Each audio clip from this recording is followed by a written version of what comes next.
Hello everyone, now we are going to deal with the biotechniques another topic that is the hybridoma. Hybridoma हम किस लिए use करते हैं? For the production of monoclonal antibodies. ठीक है, ये एक टेक्नोलॉजी, हाइब्रिडोमा टेक्नोलॉजी एक प्रोसेस है जिसमें हम स्पेसिफिक एंटीबॉडीज को फ्यूज करेंगे जो कि प्रोड्यूस हुई है ये स्पेसिफिक एंटीबॉडीज बी लिम्फोसाइट्स से. ठीक है, with an immortal myeloma cells line to form the hybrid cells बनाने के लिए उसको हम जिसको हम क्या कहेंगे? हाइब्रिडोमा कहेंगे. ठीक है, which can continuously divide and produce single type of antibody. अब जो ये हाइब्रिडोमा है ये क्या करेंगे? कॉन्टिन्यूसली डिवाइड करते रहेंगे और सिंगल टाइप की एंटीबॉडीज यानी कि मोनोक्लोनल एंटीबॉडीज को प्रोड्यूस करेंगे इनडेफिनेटली. अगर अब हम हाइब्रिडोमा के प्रिंसिपल की बात करें तो जो इसका प्रिंसिपल है इसमें क्या इन्वॉल्व है? Fusing of antibody producing B lymphocytes from an immunized animal with the immortal myeloma cells. यानी कि हम क्या लेंगे? एक तो एंटीबॉडी प्रोड्यूसिंग बी लिम्फोसाइट्स है, ठीक है, और दूसरा हमारे पास माइलोमा सेल्स है. इन दोनों को फ्यूज कर देंगे और हाइब्रिड सेल्स बना लेंगे जिसके पास एबिलिटी होगी टू प्रोलिफरेट इनडेफिनेटली और प्रोड्यूस करेंगे स्पेसिफिक मोनोक्लोनल एंटीबॉडीज को. ठीक है, जो डिजायर्ड हाइब्रिडोमास होंगे उनको हम सिलेक्ट कर लेंगे और कल्चर कर लेंगे for continuous large scale monoclonal antibodies production. ठीक है, इसमें हमने क्या किया है कि जो बी लिम्फोसाइट्स है जो कि स्पेसिफिक एंटीबॉडीज को प्रोड्यूस कर रहा है उसको हम किसके साथ फ्यूज करा देंगे? माइलोमा सेल्स के साथ. माइलोमा सेल्स और कैंसरस सेल्स, ठीक है, कैंसरस प्लाज्मा सेल्स, इन दोनों को फ्यूज कराने के बाद जो हमारे पास हाइब्रिड सेल बनेगा उसको अब हम हाइब्रिडोमा कह रहे हैं, जो कि क्या करेगा? जिसके पास एबिलिटी है स्पेसिफिक मोनोक्लोनल एंटीबॉडीज को प्रोड्यूस करने की. ठीक है, अब जो ये हाइब्रिडोमा है अब हम इसको सिलेक्ट कर लेंगे और उसको कल्चर करेंगे for continuous large scale monoclonal antibodies production. अब इसमें भी क्या है? एंटीजन हमने ऑर्गेनिज्म के अंदर क्या किया? एंटीजन को इंट्रोड्यूस किया है. उसके बाद जो प्लाज्मा सेल्स है यानी जो बी लिम्फोसाइट्स है वो एंटीबॉडीज को प्रोड्यूस करेंगे और इधर से जो कैंसरस प्लाज्मा सेल्स है इनको ले लिया है. अब इन दोनों को क्या करा दिया? फ्यूज करा दिया. Cells fuse into hybridoma. Hybridoma बन गया है. अब ये हाइब्रिडोमा क्या करेंगे? मोनोक्लोनल एंटीबॉडीज को प्रोड्यूस करेंगे. ठीक है, मोनोक्लोनल एंटीबॉडीज होती क्या है? ये वो एंटीबॉडीज है जो कि आइडेंटिकल होते हैं because they produce only one type of immune cells. ये सिर्फ एक टाइप के इम्यून सेल्स को प्रोड्यूस करती हैं और जो क्लोन्स है ये सारे क्लोन्स किसके होते हैं? सिंगल पेरेंट सेल के होते हैं. ठीक है, ये किस लिए यूज करते हैं? इसको हम यूज करते हैं for the treatment of the cancerous cells and act as a antivenom. Antivenom की तरह भी ये एक्ट करते हैं हाइब्रिडोमा सेल्स और इसको हम कैंसरस सेल्स को ट्रीट करने के लिए भी यूज करते हैं. ठीक है, मोनोक्लोनल एंटीबॉडीज को. इसके बाद हम अगर इसके प्रोसीजर की बात करें तो इसके प्रोसीजर में टोटल 6 स्टेप्स हैं. ठीक है, जिसमें से सबसे पहले हम क्या करेंगे? जो स्पेसिफिक सेल है ना उसकी इम्यूनाइजेशन करेंगे. उसको हम कैसे करेंगे कि भाई हमने एक एनिमल लिया या एक ऑर्गेनिज्म लिया, ठीक है, उसके अंदर हमने क्या कर दिया? एंटीजन को इंजेक्ट कर दिया with the help of injection. ठीक है, अब उसमें क्या होगा? जो स्प्लिन है वो एक्टिवेट करेगा बी सेल्स को और प्रोड्यूस करेगा प्लाज्मा सेल्स को. ठीक है, स्प्लिन एक्टिवेट बी सेल्स और प्रोड्यूस प्लाज्मा सेल्स. अब बी सेल्स एक्टिवेट हो गए तो उसके बाद जो ये प्लाज्मा सेल्स हैं स्प्लिन ये उनको हम क्या कर लेंगे? आइसोलेट कर लेंगे. यहाँ से हमने प्लाज्मा सेल्स को निकाल लिया जिसमें हमारे पास क्या है? बी सेल्स हैं. बी सेल्स क्या प्रोड्यूस करते हैं? एंटीबॉडीज प्रोड्यूस करते हैं. ठीक है, एक फर्स्ट प्रोसीजर का फर्स्ट स्टेप तो ये वाला हो गया. अब हम सेकेंड स्टेप की बात करते हैं. अगर हम सेकेंड स्टेप की बात करें तो सेकेंड स्टेप में हमने क्या करना है? जो माइलोमा सेल्स है अब उनको आइसोलेट करेंगे. ठीक है, माइलोमा सेल्स आइसोलेट कहाँ से करेंगे? बोन मैरो से आइसोलेट करेंगे. ठीक है, और ये जो माइलोमा सेल्स होते हैं ये कैसे होते हैं? इमोर्टल होते हैं और इनकी कैसी प्रॉपर्टी होती है? मल्टीप्लिकेटिव प्रॉपर्टी होती है. ऑब्वियसली कैंसरस सेल्स की कैसी प्रॉपर्टी होती है? मल्टीप्लिकेटिव प्रॉपर्टी होती है ना. अब देखो पहले स्टेप में हमने प्लाज्मा सेल्स प्रोड्यूस कर ले लिए. ठीक है, जिसमें हमारे पास बी लिम्फोसाइट्स है जो एंटीबॉडीज को प्रोड्यूस कर रहे थे. ठीक है, दूसरा हमने माइलोमा सेल्स भी ले लिया. अब हम क्या करेंगे? तीसरे स्टेप में हम इन दोनों को फ्यूज करा देंगे. इन कौन से मीडियम के अंदर? पॉलीइथाइलिन ग्लाइकोन के अंदर. ठीक है, पैग मीडियम के अंदर हम इनको फ्यूज करा देंगे और फ्यूज कराने के बाद ये 5 टाइप के सेल्स को प्रोड्यूस करेंगे.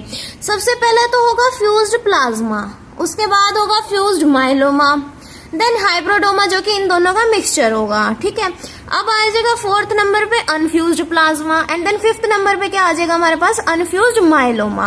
ये 5 सेल्स हमारे पास प्रोड्यूस हो गए, ठीक है। अब हमने इनकी प्रोडक्शन करने के बाद हमने क्या करना है, सिलेक्शन करना है हैट मीडियम का।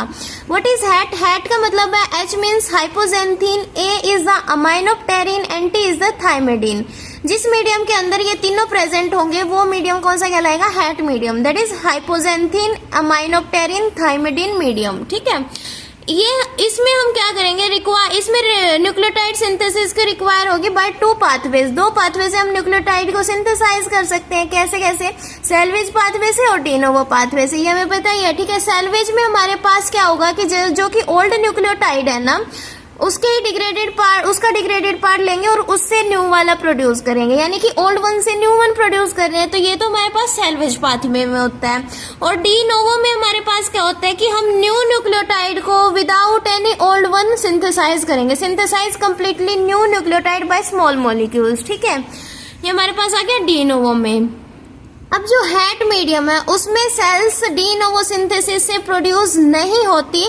क्यों नहीं होती? Due to the presence of aminopterin in the HAT medium, क्योंकि हैट मीडियम में अमाइनोप्टेरिन होता है और ये अमाइनोप्टेरिन क्या करता है, जो डाइहाइड्रोफोलेट एंजाइम है उसको ब्लॉक कर देता है। तो ये हमारे पास de novo synthesis, de novo pathway के थ्रू इसकी सिंथेसिस, न्यू न्यूक्लियोटाइड की सिंथेसिस नहीं हो सकती। तो हम क्या करेंगे, सेल्वेज पाथवे को देखेंगे, ठीक है।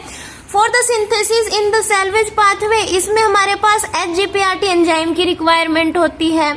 अब ये HGPRT एंजाइम है क्या? H मतलब हाइपोजेंथीन, G मतलब ग्वानिन, P मतलब फॉस्फो, R मतलब राइबोसिल, T मतलब ट्रांसफरेज। यानी कि hypoxanthine, guanine, phospho, ribosyl, transferase enzyme अगर प्रेजेंट है तो उसमें हमारे पास, तो उसके बाद हमारे पास क्या हो सकता है, सेल्वेज पाथवे के थ्रू हम उसके जो न्यूक्लियोटाइड है उसको सिंथेसाइज कर सकते हैं, ठीक है। ये हमारे पास फोर्थ स्टेप हो गया इस प्रोसीजर का, ठीक है।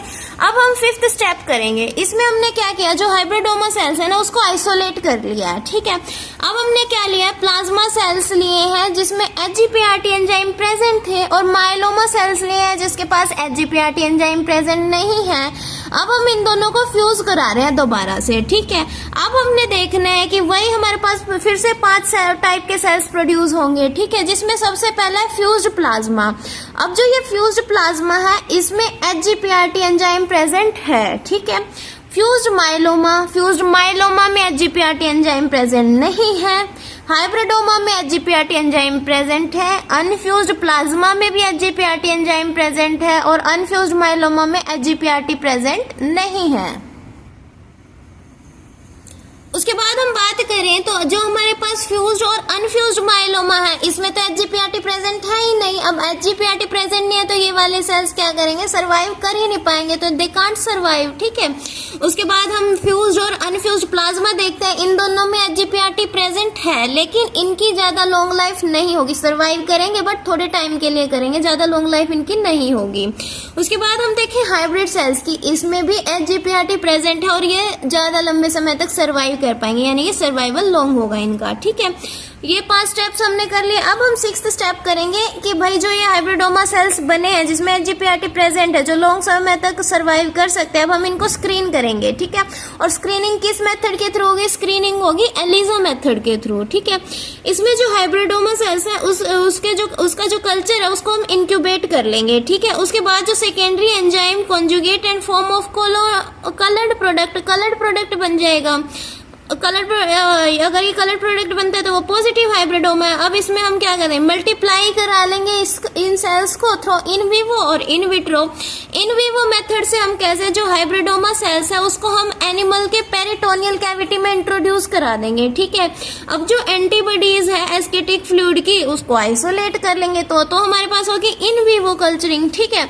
अब इन विट्रो की बात करें तो हम जो कल्चर है हाइब्रिडोमा सेल्स का उसको हम सुटेबल कल्चर मीडिया के अंदर कल्चरिंग कराएंगे और उसके बाद हम एंटीबॉडीज को आइसोलेट कर लेंगे। ये हमारे पास कौन सा मेथड हो गया, इन विट्रो कल्चरिंग मेथड हो गया, ठीक है। और इसके हम इन एंटीबॉडीज के स्टोरेज हम कहाँ करते हैं, लिक्विड नाइट्रोजन के अंदर करते हैं, ठीक है। ये थे हमारे पास हाइब्रिडोमा सेल्स, और उनको हम कैसे प्रोड्यूस कर सकते हैं, वो किस प्रिंसिपल पे बेस्ड है, उनका क्या एप्लीकेशन है, अब हम वो देखेंगे, ठीक है। एप्लीकेशंस की बात करें तो सबसे पहली एप्लीकेशन तो यही है कि जो कैंसर है उसके ट्रीटमेंट में ये हेल्प करते हैं। जैसे कि जो मोनोक्लोनल एंटीबॉडीज है वो कपल्ड होती हैं to a strongly radioactive atom, जैसे कि iodine 131 to aid in killing the target cancer cells. इनके साथ मिलके वो जो टारगेट कैंसर सेल्स हैं उनको किल कर देती हैं। ठीक है, एक एप्लीकेशन तो ये होगी। दूसरी एप्लीकेशन इसकी है इम्यूनोसप्रेशन की। इम्यूनोसप्रेशन की कैसे, जो एंटी CD3 है वो डिप्रेस करता है टी सेल फंक्शन को और एंटी CD4 इंड्यूस करता है टॉलरेंस को। तो इस टाइप से भी क्या हो गया, इम्यूनोसप्रेशन में भी इसका हेल्प है। ठीक है, उसके बाद बात करें तो थर्ड इसकी एप्लीकेशन क्या है, प्योरिफिकेशन ऑफ एंटीजन। एंटीजन की प्योरिफिकेशन कैसे कर सकते हैं कि भाई हम एंटीजन को आइसोलेट कर लेंगे मिक्सचर से और उसको प्योरीफाई कर लेंगे। उसके बाद ब्लड ग्रुपिंग में कैसे ये एप्लीकेबल है, एप्लीकेशन है इसकी ब्लड ग्रुपिंग के अंदर जो एंटी ए मोनोक्लोनल एंटीबॉडीज है वो प्रोड्यूस करते हैं more reliable standard agent than conventional antisera. Then imaging में जो radioactive anti carcinoembryogenic antigen है उनको यूज करते हैं to localize the colonic tumours और सेकेंडरी मेटास्टेसिस बाय स्कैनिंग। ठीक है, ये 5 थी इसकी मेजर एप्लीकेशंस हाइब्रिडोमा सेल्स की। ठीक है, हाइब्रिडोमा में वही है कि भाई पहले हमने हाइब्रिडोमा देखा क्या होता है, प्लाज्मा सेल्स और माइलोमा सेल्स के फ्यूजन से बनाते हैं हम इसको, फिर SGPRT प्रेजेंट होगा तो वो सरवाइव कर जाएगा। उसके बाद हमने इसकी स्क्रीनिंग देखी, इसका प्रोसीजर देखा, इसके 6 स्टेप्स देखे। उसके बाद हम इसमें स्टेप्स देखने के बाद इसकी एप्लीकेशंस देखी। तो ये सब देखने के बाद अब हमारा हाइब्रिडोमा फुल कंप्लीट हो चुका है। Thank you.